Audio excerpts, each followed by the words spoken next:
what is a creative entrepreneur and what is it exactly they do? Thanks for joining me wherever you may be in the world, and do feel free to say hello and let me know where you're connecting from, and to leave comments, any questions you may have.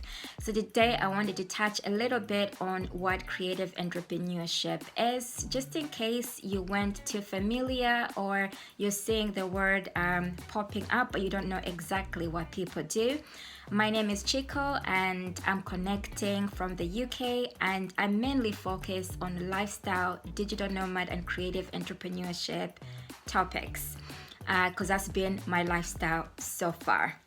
What is a creative entrepreneur and what do they exactly do? So a creative entrepreneur is basically somebody who makes a living out of their innate abilities, skills, as well as creativity. The skills can be something that you have potentially gained from your education, career, or through your community. And innate abilities, creativity, it can also be things which are part of your lifestyle hobbies from childhood to adulthood. Some of the things which you may not have connected with before or not even noticed that these are your innate abilities, skills, and talents. Or you may have found yourself holding back and not maximizing on those opportunities due to many factors, adulthood being one of them, and wanting to or needing to make a living for your livelihood. So creativity can be on different levels, and it's not only limited to the things that you have heard about in terms of like acting, being a dancer, being a painter. There's so many other numerous avenues, and it's not something which is new. It's only that the internet and being on social media, as an example, has enabled most of us creatives to share our lifestyles online. And this is where people also are able to make a living out of that. So what I'll do is I'll go step by step based on what I've written on my blog post as a draft so that I can stay on point. And remember, if you've got comments, questions, leave them, drop them below. And I'll also share a little bit of how I got involved in it so that I don't forget as well, just in case if our paths relate or you might be in a similar position. Okay, so starting off with one, I've explained a little bit about what creative entrepreneurship is, and then what type of creative abilities are there. Okay, just in case if you're curious. So I'll focus mainly on things that I do and what other digital nomads do. There are numerous other avenues of being creative. Don't feel limited to these ones. So examples are such as this medium, okay, video. So you can do something on video, speaking, or in the background, creating video content for others or for yourself and sharing it on social media platforms or via the internet. So vlogging, blogging, being a writer, content creator are examples. Podcasting, as well as being a thought Okay, so being somebody who is a thought creator, so somebody who becomes like a thought authority. This is somebody who is like a motivational speaker or presenter, and those opportunities can be found like on stage and in communities, etc. So that's thought leadership. We finally got there in the end. I'm trying to see if I've left anything else out. No, these are just the examples, and there are numerous ones as well. And the ones that I've been focusing on and that I've had experience in are exactly that, what I've given you examples of. I've spoken in on stage, as well as in my career through like seminars, chairing meetings, and then also leading on seminars as well. And then in my creative entrepreneurship, I attended events which were within my niche market, where I had the opportunity to connect with other creatives, and also in women's causes, speak on those platforms in order to connect with other other people in that network. And through paid and unpaid opportunities, you can also make a living out of that. So paid could be that somebody has seen your content online and is interested in you providing presentation or speaking at the event that they have, and they will pay you for that. They'll remunerate you for that. They sometimes you can also go and speak and it's unpaid, but the benefit of that is that you also get introduced to people who are potentially interested in what you have to offer after they know the value within what you're sharing, and also through the background of what you've already done. An example would be like your social media profile. Okay, so how do you earn a living from that? Okay, so I'll just give you examples. Okay, so before I move forward as well, I was just giving you examples of things that I do in the background, and some creators relate to this. The video that I'm producing now, I'll be editing it myself. Other people outsource it. Photography, I take numerous pictures while I'm traveling. Other people become professionals and specialize in that by buying all the equipment they need, videos, etc. I've also done podcasting, which I did myself. Other people will outsource. So you're getting the theme here is that you can either do it yourself, or you outsource those services, or you tap into pre-existing businesses which are already doing the things that you want to do and learn that way. So how do you earn a living? You earn a living, as examples, through partnerships with pre-existing businesses. So those can be through, for example, sponsorship and affiliate marketing, where you connect with brands you're passionate about, or businesses that have created products that you use on a regular basis, and you want to spread the word, which can be like on social media platforms.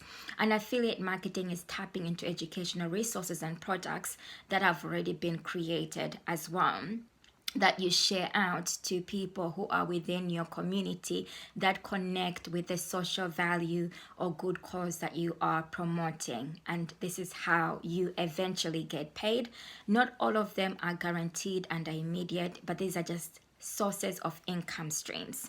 Okay, then there's I mentioned speaking, product creation.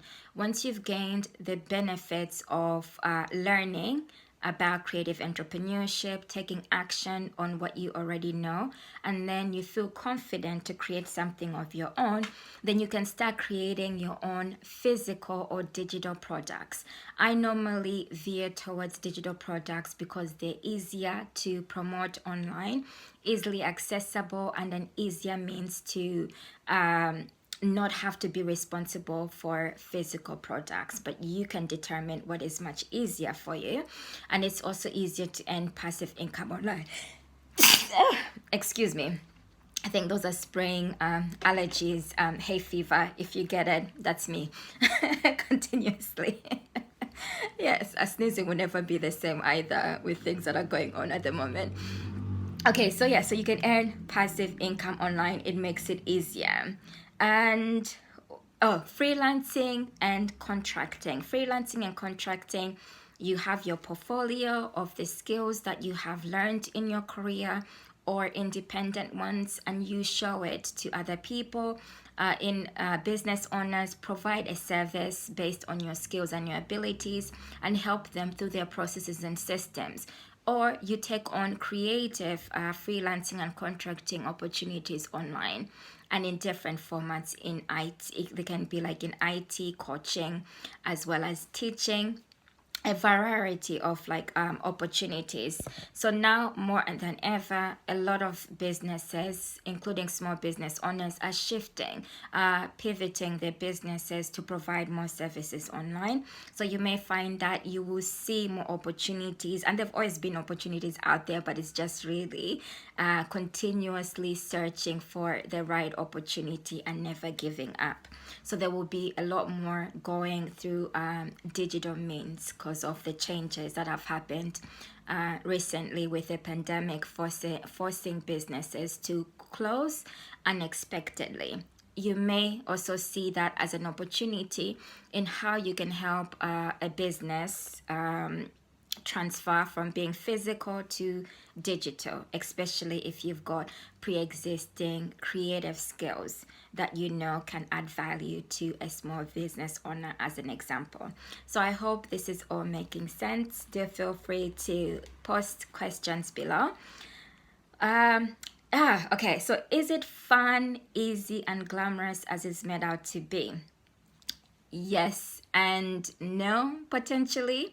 Okay, yes, because it can be freeing, it can be liberating, and it can also instill confidence in you to be able to create something where you make a living out of it, or you contribute to a social value without feeling restricted or limited by being in a full-time career. You can still be in a full-time career and be creative.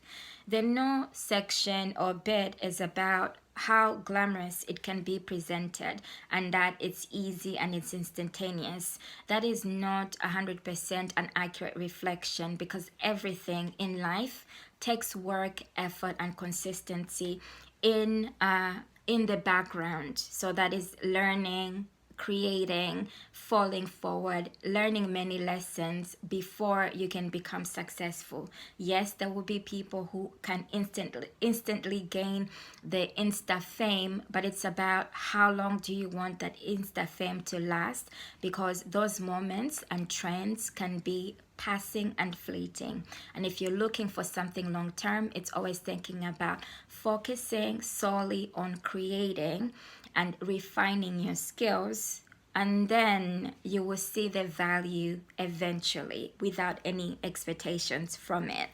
So yes, it can eventually be glamorous in a sense that you are earning something back in terms of the happiness or the joy you feel from somebody else learning from you, from being able to solve problems which other people are experiencing, and you're making their path much easier than yours. That can be fulfilling, and it is fulfilling without asking any monetary value. And yes, there are pluses in terms of gaining financial rewards when somebody sees the value and benefit of what you have to offer. It is not always about you gaining something immediately without having earned it. That is the key. Okay, so always think about adding value, social value, and contributing to greater causes, solving problems that people have until they see the value of what you have to offer. Okay, so why do it at all? Do it because you love it, you're passionate about it, you're excited, your creativity, you can't hold it in. Okay, this is something that you do naturally. It gets you excited, it gives you that freeing type of lifestyle, internal happiness. That's why most of us do it. Yes, there's the money factor, which can be a small contribution, because there's other things you have to be able to pay for, such as like marketing, paid or unpaid marketing, and also the time that you invest in creating things. It is worth the financial reward. Okay, and the other things as well is that you do it regardless of recognition or the Insta fame. You do it without any regrets of what is it? It's about letting go of your self-limiting beliefs and not waiting for somebody to acknowledge that yes, you're doing a fantastic job, or yes, they agree with what you're doing. You're doing it because you know it's a good intention and you're wanting to help others, regardless of what people may feel or think about what you are creating, because not everybody will understand or know your intentions, even if they're genuine. Okay, so it's not about waiting for them to approve. It's more about you contributing to people you know will genuinely connect as a result of your intention. Those are the people that you want to focus on, and this is where your creativity will shine, and this is where your social value will eventually show and turn up and fire up. Okay, so what else can I think of? I've talked about it being financially rewarding. And for me, lastly, And I hope what I've shared so far has helped. For me, lastly, the way it has helped me, because I remember I mentioned in the beginning I was going to share a little bit. I've always been creating something from as far back as I could remember, in written form or in dancing or singing. But obviously I didn't tap into the dancing or singing more as I should have. So writing, and then leadership and management, coaching, supervising, supporting others in their growth and development. Those have been my key strengths. Processes, systems, strategies, and helping small business owners. It's something that I did, and I also found I did easily in terms of solving problems and offering solutions. I was always curious about how can I refine a system or process and make it easier for the teams that I was supporting, or for small business owners, and also improving something. So the reason why I'm sharing this is that you may relate to things like this. And when I left my 9-to-5 career, I found that it was easier for me to fall into coaching.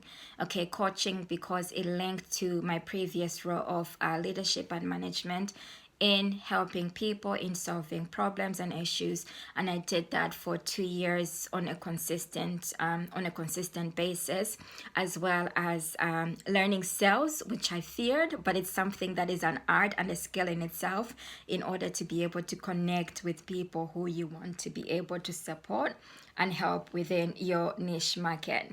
Okay, so after I moved on from coaching into creative entrepreneurship, because I'd reached a stage where I now felt confident to start creating content and creating online courses. Okay, so the example that I've given you is that naturally you will start to shift and gravitate towards more things. So you don't need to be fixed on being a certain type of creative entrepreneur, because part of the process is growth. And also don't feel so threatened, or feel like if you're doing so many things, then you might not succeed. Some of us can't stay on one thing. That's not a bad thing, okay? That's actually a good thing and a skill as well.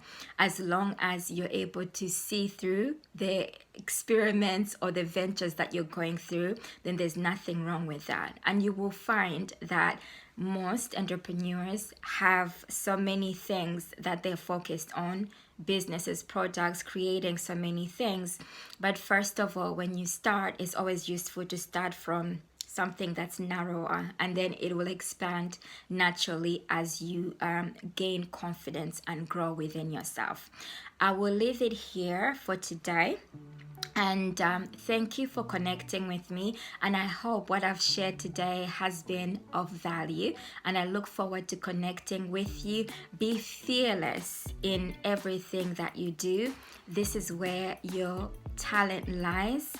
The self-doubt and everything will start as soon as you take the first step and take the leap and faith and believe in yourself that you can do it regardless of what is going on with other people and what is going on in society. Bye for me for now. Ciao.